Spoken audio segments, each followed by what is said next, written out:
guess you can get Gary Portnoy on your show. If I said Gary Portnoy, who would I be talking about? Oh, someone knows. Yes, Susan, you're buzzing in.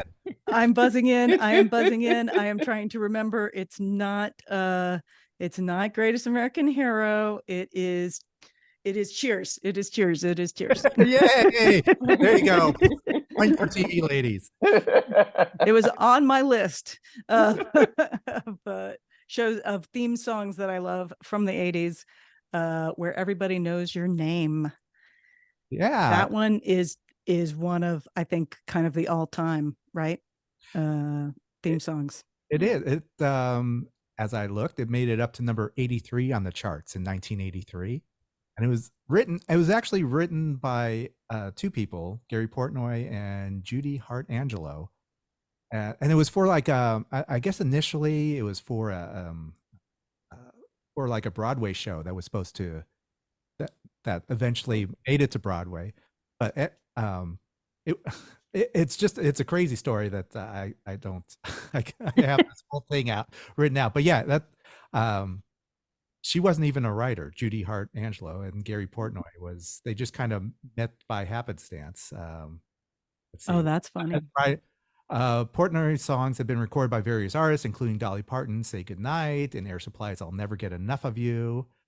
He also recorded and released a self-titled album in 1980. And he also wrote for Fame. He wrote several songs for the show Fame. And anyway, yeah. Oh, okay. Oh, so in the fall of 1981, Gary Portnoy and Judy Hart were at a crossroads in their lives. Gary was in between songwriting partners and just been fired as a staff writer for a major music publisher. And Judy had recently enrolled the youngest of her three kids in the first grade. One night, Judy was out to dinner and found herself seated next to a Broadway producer who was looking for someone to compose the score for his new musical.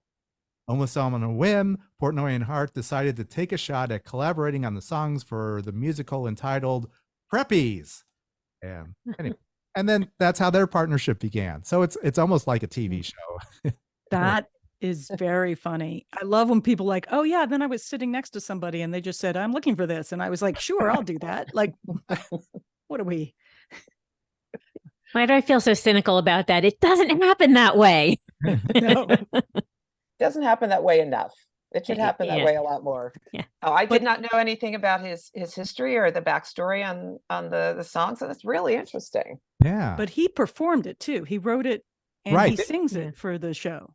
Right. I think they were trying to get like a big name. And I think maybe the producer said, you know what, we like this demo. The demo works for us. And so that's how it kind of became Gary Portnoy's song. It's really just one of the best. You hear it, you immediately have a feeling.